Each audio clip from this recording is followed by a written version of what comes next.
realistic. Right. You know what I mean? Like real, like really. I mean, oh, in a bodybuilding like, show, I'd be like, look at this monster. Yeah. Of course. Yeah. But where a lot of the monsters fail is realizing that a guy like me that was like totally tweaked for what he had. I was the best punester. Whatever I had, I was the ultimate I could be. Yeah. And a lot of times, even though they were awesome, they weren't the ultimate they could be. Yeah. So there's things you can learn from a guy who's maybe not as gifted as you, but a harder worker. Yeah, or smarter. Because I had to study it. I had to really get into it. Olympic lifting, I was too old. Yeah. So to even get my 300 lousy clean and jerk, I had to get into it. I knew every lifter from 1948 probably on. Yeah. You know, I got into the history, and some guys that are natural. You know, my father had a bike racing buddy named Tom Montemage that was in 3 Olympics. And he said, some guy came up to me in the Olympics in Tokyo and said, Banner, you doing a good job. And he mentioned the name of my father. And my father was a ham and egger like me. I'm like, good, but not the greatest. And his buddy Tom Montemage was in 3 Olympics. Yeah. And he's not even in the Western New York Sports Hall of Fame.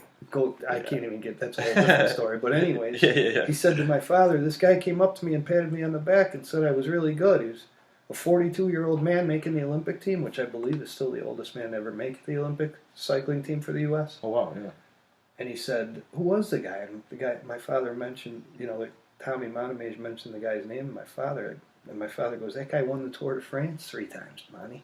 Yeah. He goes, hey, it seemed like he was probably pretty good in his day. Yeah. You know? But yeah. he was just a natural, so he didn't have to be a historian. Yeah. So, I guess in that way, it is. Now, if you were to say you were the best punter, did you ever? Was there a period where you wanted to put on a lot of size? Or was there ever a point where what was the heaviest you ever weighed? 215. 215. And to do that, did you find for you it was easy to put on size? No. Hard. And it was terrible size. I wish I would have stayed with Frank Zane's mentality. Never veer like 10, 12 pounds out of your weight class because it's not going to be. You're not going to gain more than 3 to 6 pounds of muscle in a year, especially naturally. Yeah. It's just not going to happen. So it was a sense of you never wanted to be massive, but when you did, how long did it take you? And you know, a lot of people, that's what they want to be. They want to be huge. They want to be huge off the charts. And you can talk about steroids and this and that. No matter what, for you, and let's just say how difficult was it?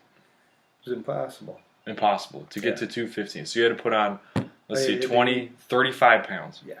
And I did it for a project. I was training a woman that owned, let's just say, a franchise restaurant. And I wanted to be kind of like Jared is for this huge franchise. So I thought I would show her this gorged out guy called Trainer John.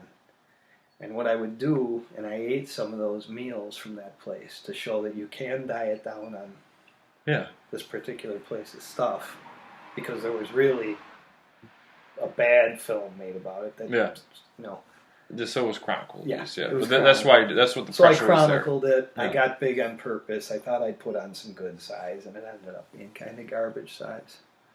So. But 35 pounds. 35. And it was just you ate different stuff. I ate a lot of like heavy creams with protein drinks, and you know. But you didn't like the way you looked. No, it was bad. It was bad. And I was pretty strong, but not much stronger than I am at 181. It's funny. Your fighting weight is your fighting weight. Yeah. You know, and I'm a 181er. Wow. I just right around that. Did you learn anything though, being that big? Did you learn? You know what I mean? Like, okay, what did you learn? I learned that you can't step outside of your genetic realm that easily. Yeah. If you can, I suppose it would have to be heavy duty anabolic use. Just something I wasn't. I'm not rolling them dice for. You know, local shows. Just not into that. Personally, nothing against. But I don't mean. But that's a good point. But I just mean like from the physicality standpoint. Oh, once you got like that heavy, you started to realize different things about your body. There was no real like groundbreaking sense of awareness or anything like that. No. Okay. Just that this is. Not me. Like what not healthy, to do. Not good. This isn't I'm what I not should be stronger. doing. You know, here's a big word to me: carryover. In What do you mean? powerlifting. If I were to sum up, and I will, I'll surmise this whole interview. In powerlifting, Gary DeMarco's workouts with sets of 5 in the squat had a tremendous carryover to going in a powerlifting meet. Mike Ramsey's programming Olympic lifts had a tremendous carryover for Olympic lifting. Me staying within my body weight realm, but just getting better within the size of who I really was, had a better carryover for Olympic lifting.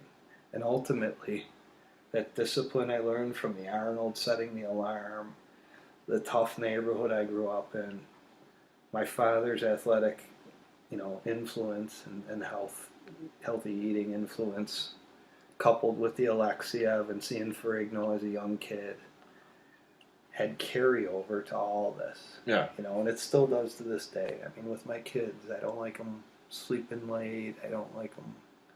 I was taught as a young kid to get up early by my dad. You're wasting your day.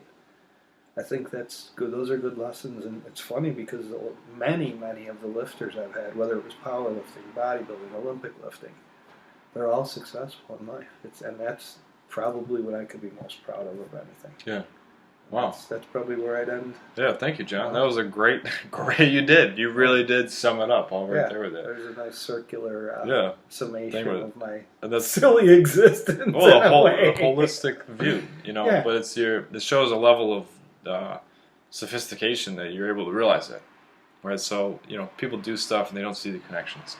So I like the word carryover, spillover, where you have these clusters, and they're not just independent circles, right? There's where they meet and how do you quantify that value. So it's really good. But thank you very much, John. Awesome. Thanks, buddy.